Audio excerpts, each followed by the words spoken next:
Good morning, everyone. Good morning, good morning, good morning. How are you all doing? So, we're here for today's session of Stop to Finish. And the aim is for us to look at work ethics. Yesterday, we started an amazing conversation on attitude to work. And before I proceed, I just want to know how was my audio today? Is my audio doing well? Can you hear me? Because the last time I was live for like 15 one could hear me. So I always do that test. Hi, my name is DK Jonah, and I'm the host of the Steadfast Creative Show. Today, we're doing something different, or this month, we're doing something different where we're doing 30 days of helping you achieve it. So, it's helping you go from stuck to finish. We define someone that is stuck as an individual that is chronically unable to complete what they've started. So they are very excited when they start a new project. Even with work, they struggle. They're excited to start. So they're great starters, but when it comes to finishing, they just don't know what to do. Why do they get stuck? Why is it that I have the desire to get things done?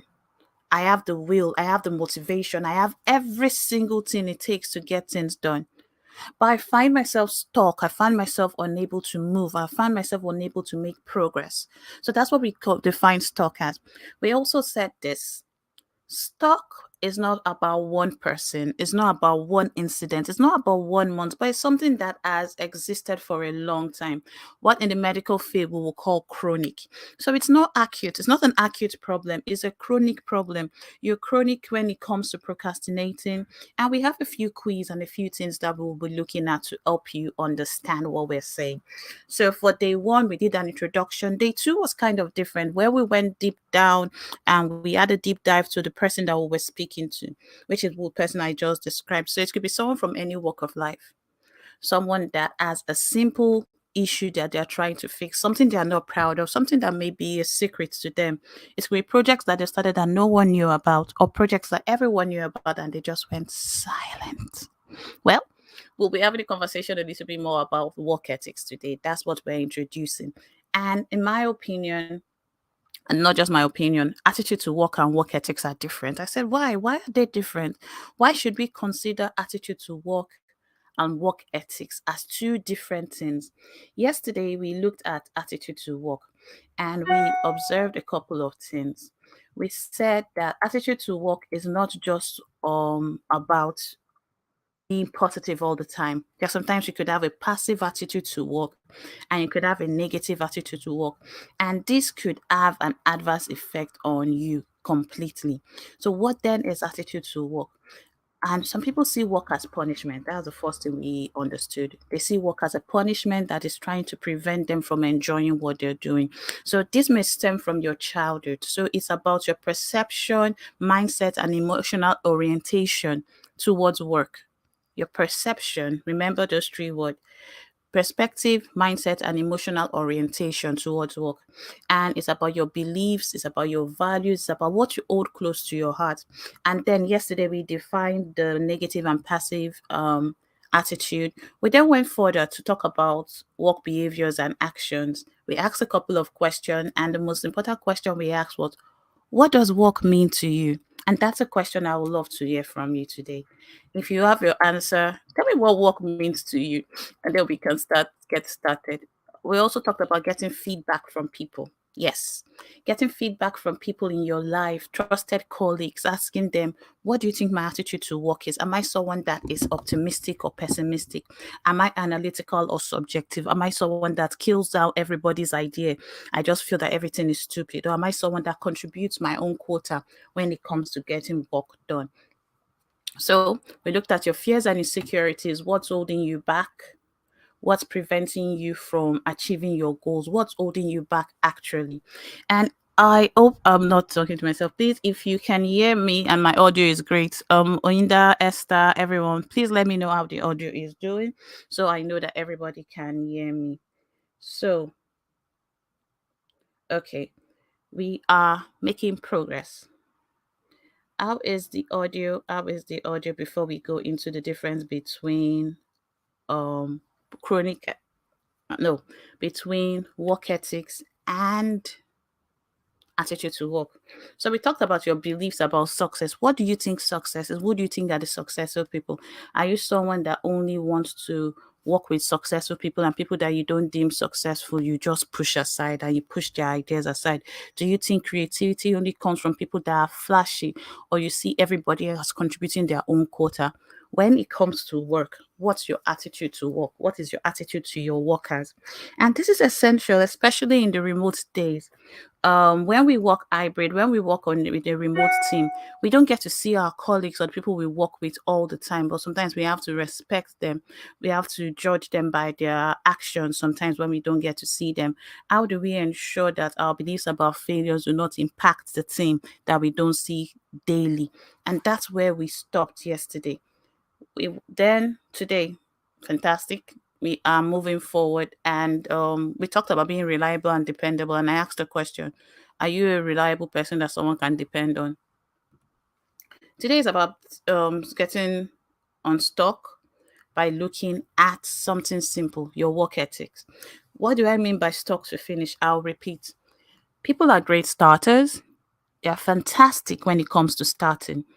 But along the way, they just realize that they cannot move forward. Something is hindering their progress. They abandon projects. They give up unless it's a do or die affair, unless it's something they are being supervised about.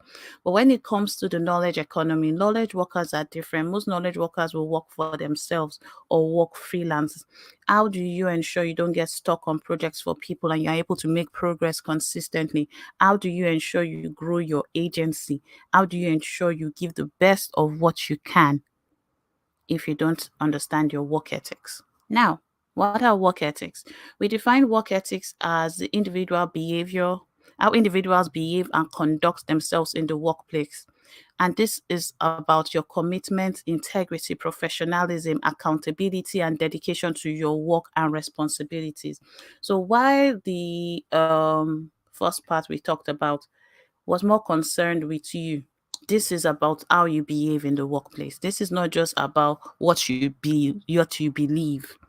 This has gone beyond your belief. This has gone further to look at your actions and inactions, your behaviors, your attitude to work, to your colleagues, to the environment, and to life generally. So we're going to be looking at the difference between work ethics and attitude to work. Now, work ethics, on the other hand, are principles, values, and moral guidelines that governs your behavior and actions in the workplace. While attitude to work refers to your overall perspective, mindset, and emotional orientation towards work. So they're completely different. One is talking about your attitude in the workplace. The other is talking about so one is talking about your perspective and mindset. The other is talking about the principles and guidelines that govern your behavior and actions in the workplace. And then work ethics encompasses qualities such as integrity, accountability, professionalism, diligence, and respect for others. Remember, I said when it comes to getting things done, it's not just about yourself, it's about others. So sometimes those that are beneath you, you still have to respect them.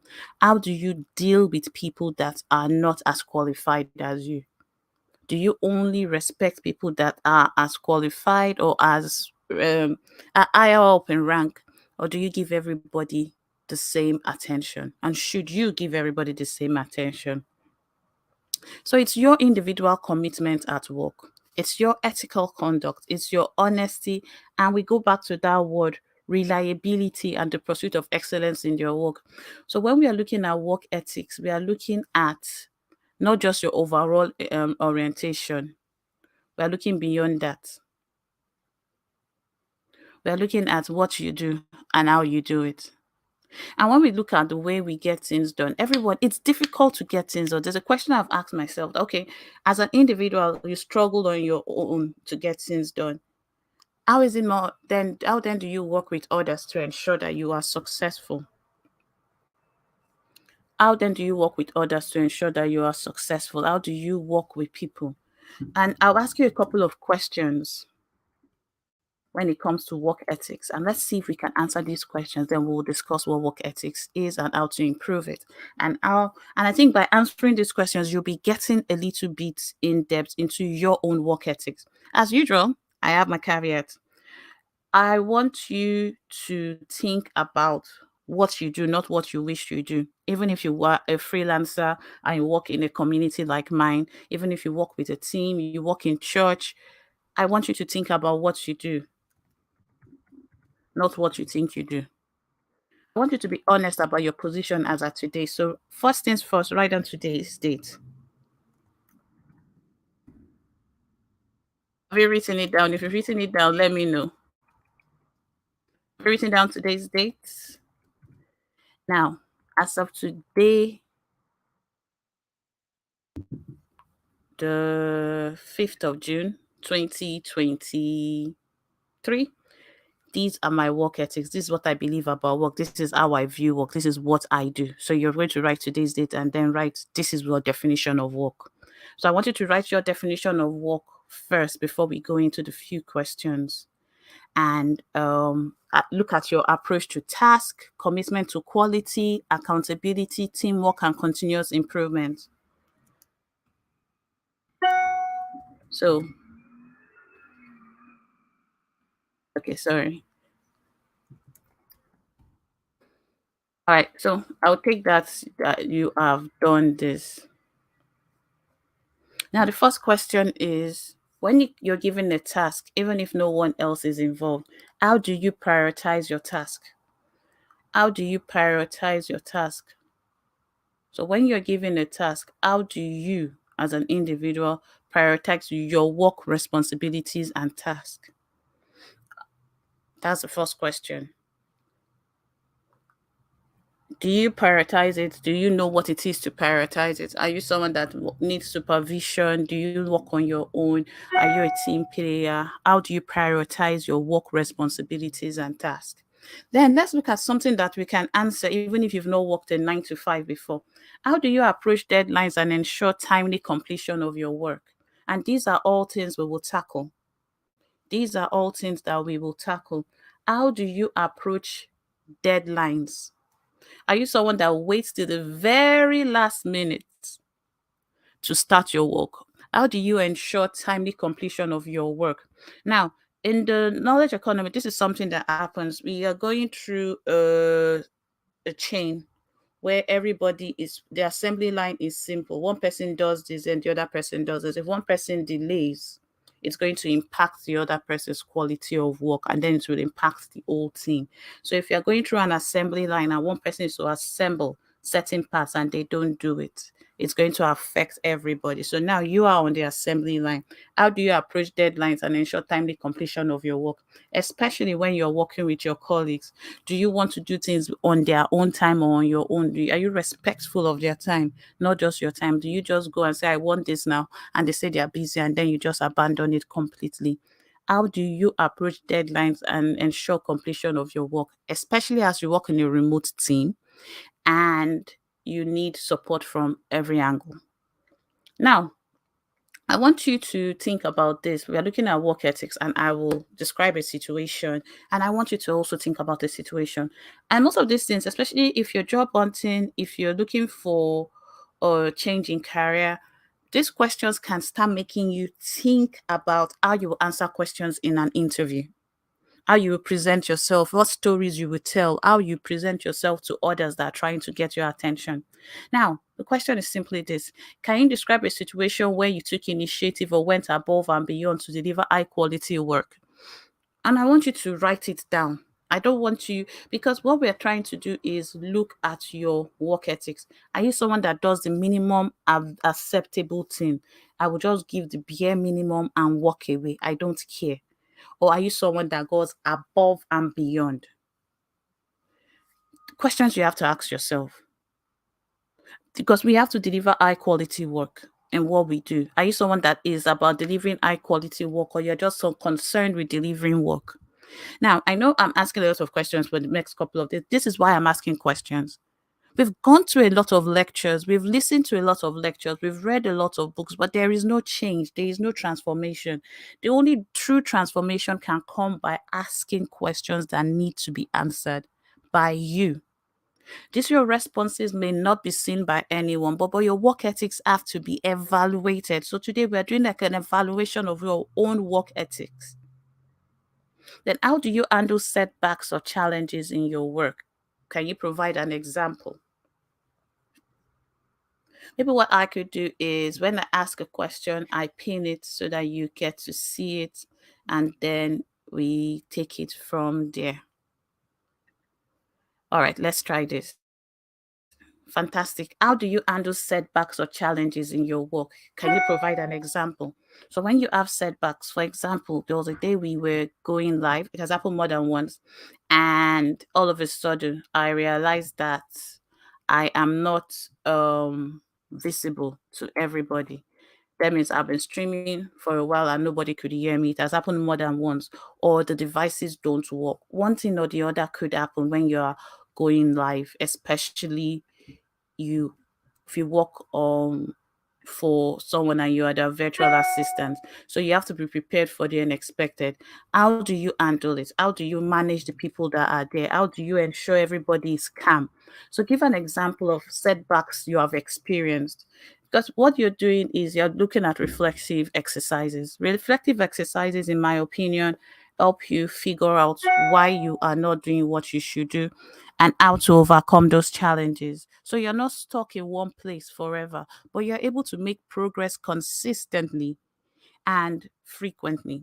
So consistency we've defined that has to do with the pattern of the way you do that. So we're going to be talking about building consistency into your life frequently. So we'll talk about consistency being your routines and frequency being something else. And we'll talk about that later. But I now want to know this. When it comes to doing the work you do, how do you ensure accuracy and attention to details in your work? Do you wait for the last minute to start? But how do you ensure accuracy to details? And as I always say, when you're answering these questions, you're looking at your current position, not your future position. So if you are someone that doesn't handle certain things well as at now, that's why I said write today's date, then we can plot a path for you to make changes. So it's not something that will always be who you are, but the only way to prescribe the right medication is to do the right diagnosis. And the only way to do the right diagnosis is to either do an X-ray, MRI, or blood test, or ask the right questions and expect honest feedback from the person answering the questions. So I want you to answer these questions honestly. If you can't remember the question and you need more time, just write more time and I will know that you need more time. All right, so I'll take. So, how do I ensure accuracy? Now, with me, with this, with my work ethics, one way that I think I ensure accuracy and attention to detail is by having a routine, is by having like a morning routine and an evening routine, is by doing things like co-working where people can come and get things done and ask questions. So I don't have to wait till the end of the month to know certain things have gone wrong. Yes, it doesn't always work 100%, but it works better than just leaving it as a freelance approach that you can reach out to me whenever you want. There is a structure that can be followed. Now, conflicting priorities. You have two things due. One is personal, one is work. One is one client, another is another client. Everything is demanding your attention at the same time. And you're human. How would you, as an individual, handle conflicting priorities? How do you currently handle conflicting priorities? Do you handle it well? Do you need help when it comes to handling conflicting priorities? Is that something that means something to you, or you just shut down? I remember once in 2008, I had three weddings on the same day, conflicting priorities, and this is what I said. I'm not going for any. I'm going to be an equal opportunity hater and not go for anyone at all. And that's what I did. Now that was wrong. That was way back in 2008. But it was funny because I was overwhelmed at that point in time. I had three weddings I had committed to. And there are some times that you have those conflicting priorities that demand your attention, and they all need your attention. So they are all genuine. So that comes to how you manage your time to ensure productivity and efficiency in your work. Do you know how to manage your time when it comes to productivity and efficiency in your work? Or is this something you struggle with? Now, like I said, it's a deep dive. We're doing a deep dive. We're asking right questions so that people can think about how their work ethics impacts their productivity, how their attitude to work impacts your productivity. And all these questions are not going to be available in the spreadsheets, unfortunately, for now, maybe later, but they're to help you think. So, how do I manage my time to ensure productivity and efficiency in work? I'll just give you one tip I do. I don't multitask when it comes to deep work. Now, every work does not require the same amount of attention. So, when it comes to what I call my maxi task that needs my full attention, recording podcast, I will not multitask. Writing my script, I will not multitask. There are certain things that I would never multitask. I understand that all work doesn't require the same attention. So having understood that and the same energy, having understood that and the same time, having understood that I had to divide work into three bases, which we call mini, midi, maxi. Mini, midi, maxi. Yeah. Mini task requires 15 minutes. That could be putting out a tweet or something small, something I have done before that I just need to replicate. That is my mini task. Midi task is different. So what's your own style? How do you ensure productivity? Now, this is a good question that you need to answer. If you've not answered any question, try and answer this one. How do you stay updated and engaged in your field or industry to continuously improve your work skills and knowledge? Are you someone that is satisfied with where you are, or you're consistently looking for ways to improve yourself? Do you want to be the best in your industry? Do you want to be an authority in your field? Or are you satisfied where you are? And if you're satisfied where you are, that's also fine. But you have to understand that you need to know distance, your response to it. And when it comes to handling feedback and criticism, sometimes your attitude to work affects you. Your attitude to work affects you. How do you handle feedback? How do you handle situations when you disagree with somebody on a work related matter? Do you flare up, or do you actually get things done? Which are simpler questions now, because it seems these ones I've been asking have been helping you. And if you're keeping up with the questions, let me know so that I can help you. So now we're going to ask a couple of questions, and we've talked about deadline, we've talked about initiative, we talked about a couple of things. Now, especially with remote meetings, this is an honest one. Do you attend remote meetings 100%, or are you in the market when you're attending remote meetings? And if you are not there fully, what do you do when you miss a meeting? What do you do when you miss a deadline? Do you take responsibility? Are you someone that takes ownership of your mistakes, or do you transfer it to somebody else? Will we describe you as someone that is reliable and punctual, or would you always use the excuse of your device is not working, you can't hear, and leave call when when you're called out? Working remotely is difficult, but that's when you need strong work ethics. Working remotely takes a lot to do because different things are calling for your attention at home. But that's where you take your work ethics helps you, and communication also helps. When you take ownership of your work ethics, when you take ownership and don't outsource the way you do things to somebody else, but you're saying that, you know what, when it comes to the way I grow, I want to take ownership of it. I'm not going to depend on my company. I'm not going to be depend on Fiverr to bring out free courses. I'm going to actually look for things on all these platforms to see how I can improve myself. I will listen to podcasts. I will read books. I will listen to books. I will do whatever it takes to improve myself. That's about your self improvement. Then how you show up every day, how you show up in little things will determine how you show up in big things. Sometimes some people say, oh, when it's a bigger job or it's a better job, I will do better. That's your work ethic that is being questioned. Remember, it's not just about you, it's your behavior and conduct. It's not about just what you say, it's not about your qualifications. It's how you carry yourself at work, how you carry yourself remotely as you work alone and work with others. Work does not have to be easy. Work is not always easy, but we play an important role in getting things done. And it's about the things we do daily. Well, your work ethics should be about what you do daily. Um, Gloria and Esther, let me know is if you people are listening. Someone said they're having issues joining on LinkedIn. So we are not just on LinkedIn, we are on other platforms. I thought I sent it to you. Who did I send the link to? So I sent the link to the wrong person. Sorry, Oyinda. I sent the link to the wrong person. All right, so she wasn't able to watch because LinkedIn is giving issues. If you're watching from other platforms, please let me know if LinkedIn is giving other people issues because it seems it's affecting others.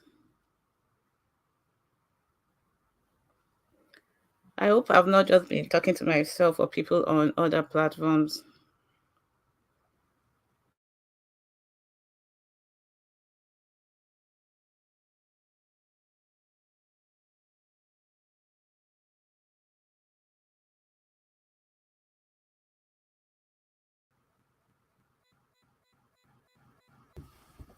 And my battery is low. Okay, fantastic. It's connected again.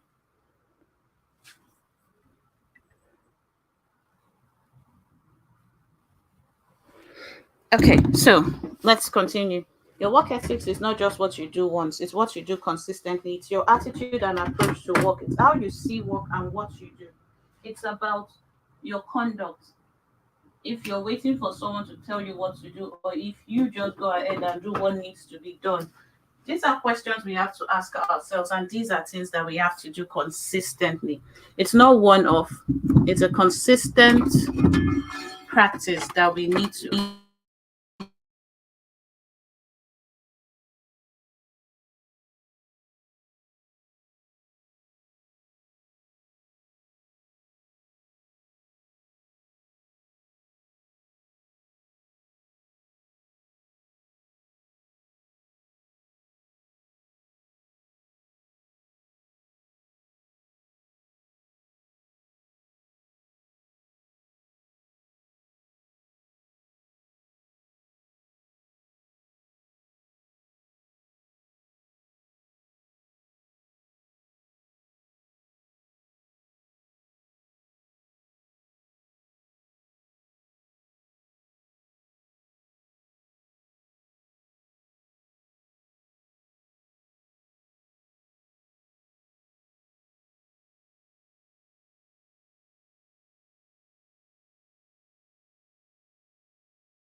All right, I'm back. Thank you.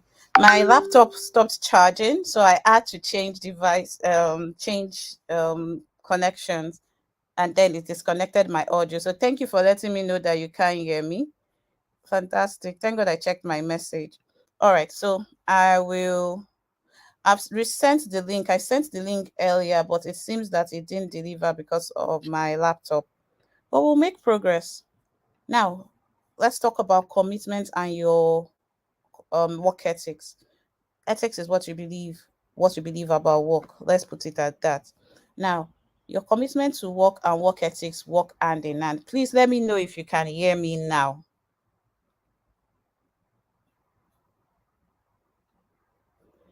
Let me know if you can hear me now.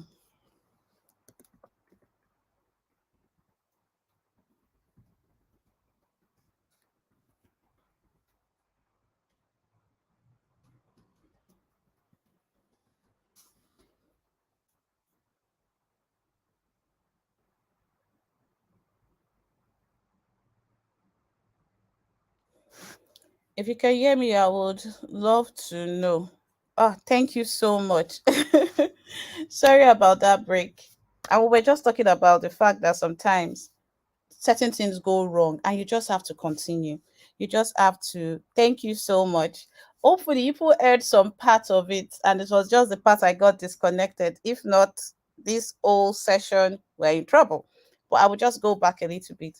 Work ethics is about what you do. I asked a couple of questions earlier on, and I will just ask one question that I want you to answer when it comes to your work ethics.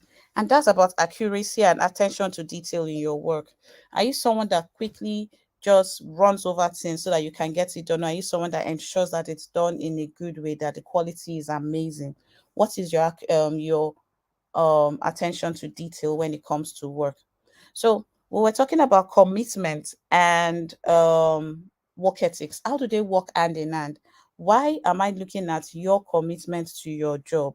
Even if you work remotely, you work for yourself, because this session is for people that work on their own, or people that work for themselves, or people that work with a team, or people that work in an office. Everybody can receive instructions from this. But the reason we are looking at commitment more today is this: is your dedication and loyalty. How you show up for work, how you show up for your team, how you show up with the goals that you've been asked to resolve or accomplish. It's about being proactive and dependable and willing to go the extra mile to achieve desired results. So are you someone that is proactive or reactive? Because that will tell from your work ethics. And this is what I mean. A proactive person already knows that every first of the month they have to do a welcome to the new month post for their clients. A reactive person waits till the client tells them to do it. A proactive person knows that they're supposed to give a report. A reactive person waits till they've been asked a couple of times. Are you dependable? Are you someone that they can count on? Are you willing to go the extra mile to achieve desired outcomes?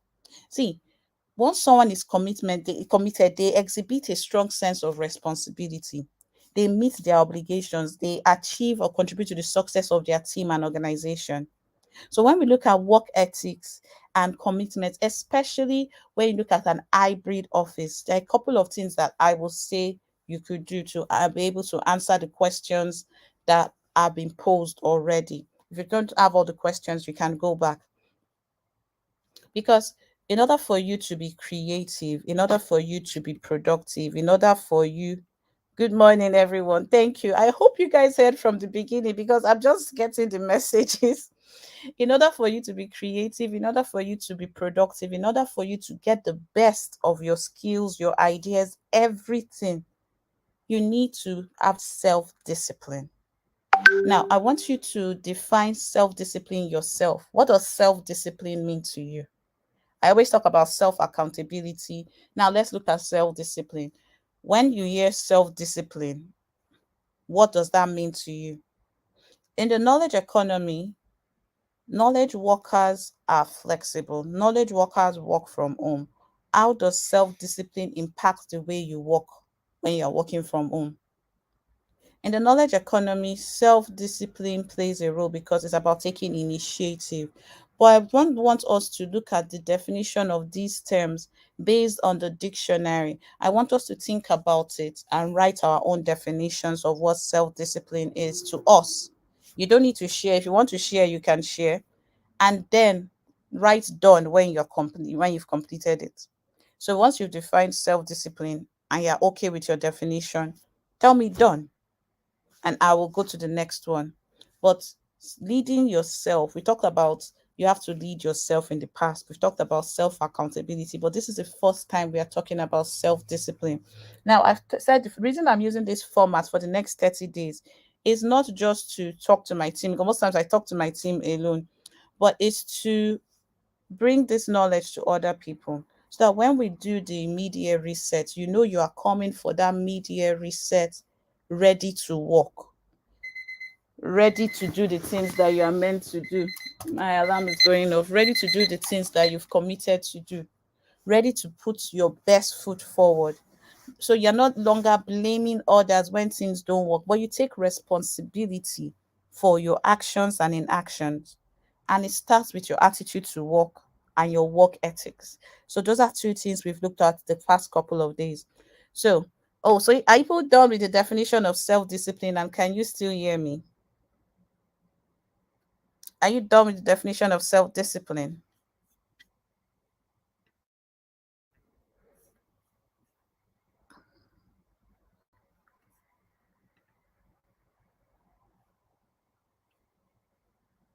All right, I'll give it a few more questions and then I would move to the next one. So, you write your definition of self discipline in your books, but the reason we want remote workers, hybrid workers to exhibit self discipline and manage themselves effectively, we want them to, or they are supposed to set their own deadlines and avoid distractions that can hinder their productivity. So it's something you are imposing on yourself, not what others have imposed on you. Another thing that could help you when it comes to your work ethics is your own definition of time management. What does time management mean to you? What does it mean to manage time? Do you manage time properly? If you don't, what are you willing to do about it? How do you create your schedule? Do you have a schedule? Do you allocate time for different work related activities? Do you remember the days you have meetings? Are you committed to your work? Time management. The next one is communication.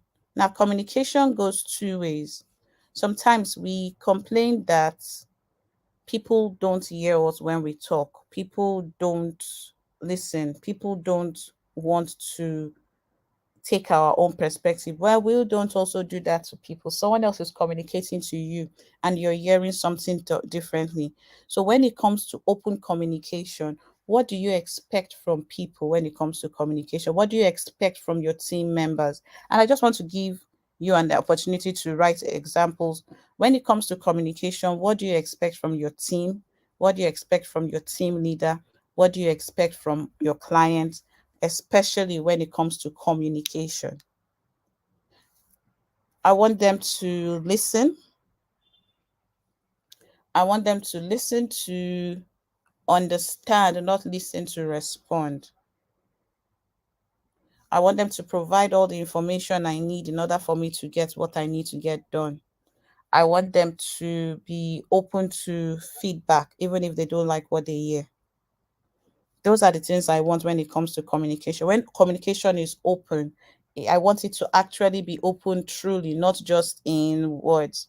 So effective communication is essential. Prompt and clear communication help maintain collaboration, transparency, and accountability.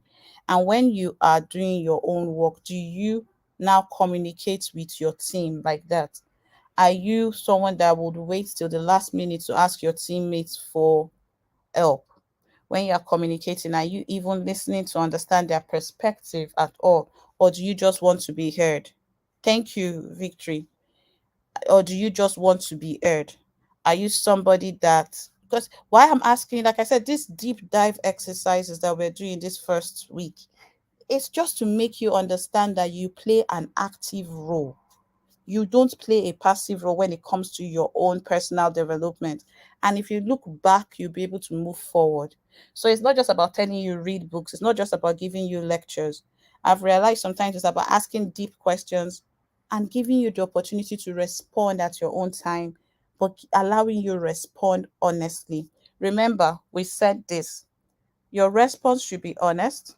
Your response should be reflective of your current position as of today, not as of the future. So you have a situation where you are saying who you are, not who you wish you were. So when it comes to communication, are you someone that communicates, or you expect people to read your mind and make assumptions about what you are saying? Because the same way you can't read someone's mind is the same way that they can't read yours. Are you someone that communicates respectfully, even if that opportunity has been given to you to be transparent and open and accountable? And when it comes to working with your team, do you communicate to them? Professionalism is a given. Trustworthiness. Trust comes when you, as a worker, demonstrates trustworthiness by being reliable, meeting commitments, communicating, delivering high quality work.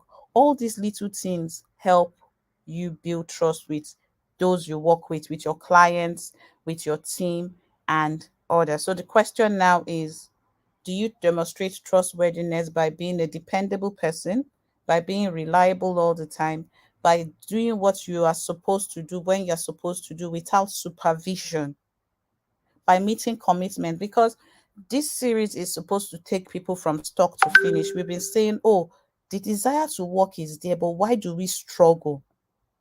That has to be fixed. And it's not about reading more books, it's about sitting down and having deep conversations with yourself.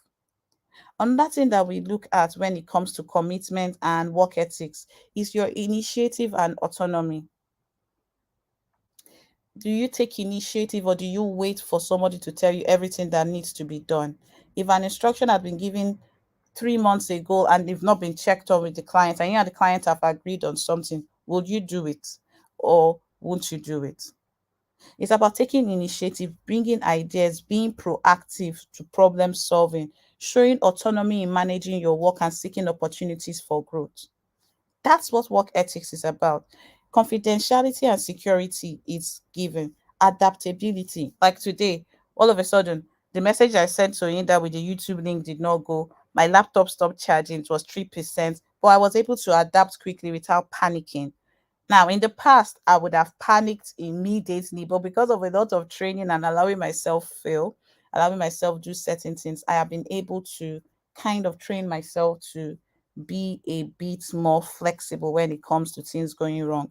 I've already told myself everything that could go wrong at some time. I'm quoting Mary Mary for those that don't know. Anyway, work is important. Your attitude to work is important, but equally important is your work ethics. So now let's talk a little bit more about your work ethics. And if you're done with the other questions, let me know so I can see if I'll ask you any other question. Your work ethics is about you, not about your teammates. It's not about the client. It's not about the fact, because most remote workers, most graphic designers, most people do not have anybody that they report to. They just do work for their clients, and your work ethics shows out there. Even as an entrepreneur that is leading a business and you have a team, your work ethics will be passed to your team. People below you can see whether you have good work ethics or bad work ethics. And professionalism is a given. It's not about shouting on people to try to get things done. It's not about raising your voice. If your own work ethics is bullying people to get results, then you have to check yourself before you go viral for the wrong reasons. We've seen where organizations have gone viral because the MD CEOs became mini gods and people could not handle it. And they eventually talked about it, and those businesses, they've have become questionable. In the digital age, you don't want a client to call you out, you don't want a team member to call you out because they're angry, but you want to fix your problem before they are become a major problem. So when it comes to doing work, if you are someone that leaves tasks to the last minute, if you're someone that is not curious about learning other things when it comes to self improvement, if you're someone that is not willing to even take risk, then you have to think about your own work ethics. Where does this come from? At home, growing up, what were the ethics about getting things done? Do you only do things when you're shouted on or when you're forced? Or are you someone that takes initiative and knows that I'm supposed to clean on a Saturday morning and you just wake up and do it? Do you always have to be told what to do? Or do you take initiative? All these little things that we are doing by taking one topic at a time, may seem that they're irrelevant. They may seem like, oh, I already know my work ethics. But when we ask ourselves these questions that I have posed today, and I'll do a recap of a couple of them. How do you handle setback or challenges in your work? Can you provide an example? How do you ensure accuracy and attention to detail? And this is something we should all pay attention to. When you do, I will use graphics, and because my team is here, I can use graphics as an example. When you do a design on Canva, sometimes we do it in a rush. That's why we just put things out like that. But when you sit down and look at it, ensure the logo is there, ensure the right font is used, ensure everything is done properly, then you can now say you have ensured attention to detail. It may be feedback that you may not like, but you know you did everything within your power. So the question we ask ourselves when it comes to work ethics and work is, did you do everything in your power that you know you have the ability to do? Or rather, I will rephrase that question. Every day, do you do everything within your power to get what's supposed to be done accurately by paying attention to detail? So when you are learning, you are learning. When you are curious about an app, you go and look it out and you are looking for new ways to do things. When you are working on things, you are working. When you attend co-working sessions or meeting, you are there. Even if your camera is off, you have full attention. Every single thing when it comes to work ethics stems from you first. So it's not just about how others behave. When others are doing quiet quitting and doing certain things, that's not what you're doing because you know what you want. Now, the question is, do you know what you want? When it comes to finishing what you started, do you know what you want? Do you know why you want to get to the finish line and beyond the finish line? Do you know why you want to grow? Do you know why you do what you do? It brings us back to the first thing. What's your definition of work? What is your own definition of work, not any other person's definition of work? Remember, we are working with our own definitions so that these things are deep in us. They are imbibed in us, they are engraved in us, so they become second nature. Because you can just look at work ethics and move on, attitude to work and move on.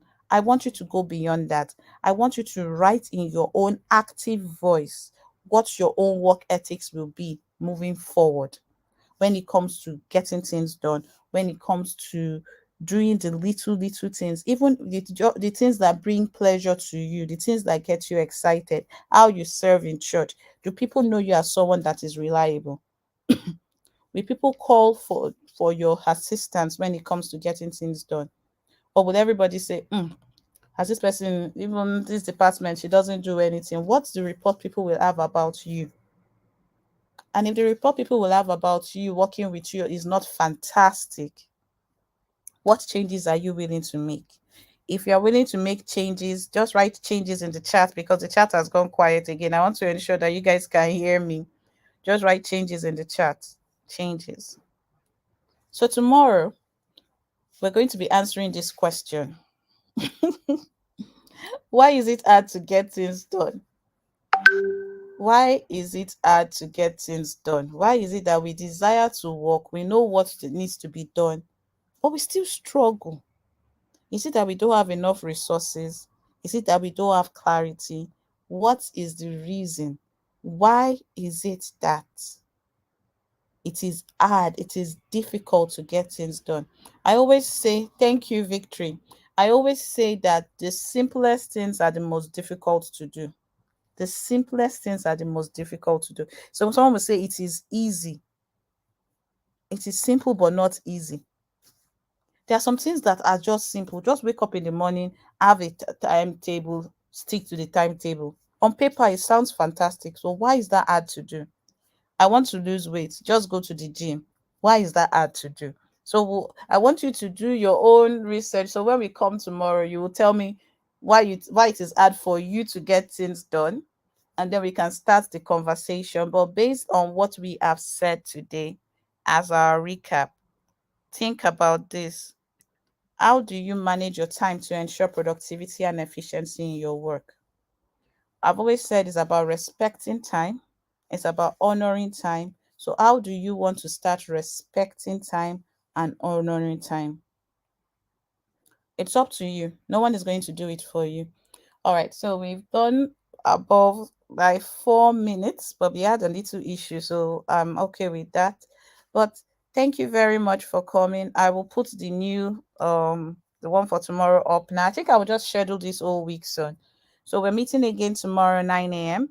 I will go and meet with the team now for co-working so we can plan what we're doing for the week and we can have our admin day. But thank you all for joining me today. Hopefully, you gained one or two things by attending today's session on work ethics. Hopefully, it has helped you ask yourself questions about your own work ethics. I want you to write out your work ethics in your own words, and it's something that you can review, revive, and relieve consistently. It can change, it shouldn't be constant. There is flexibility. When there is growth, there is change. The information, as you get new information, things change. But with the level of knowledge, information, and everything you have today, what is your work ethic? Thank you very much for joining me and enjoy the rest of your day. Bye, everyone.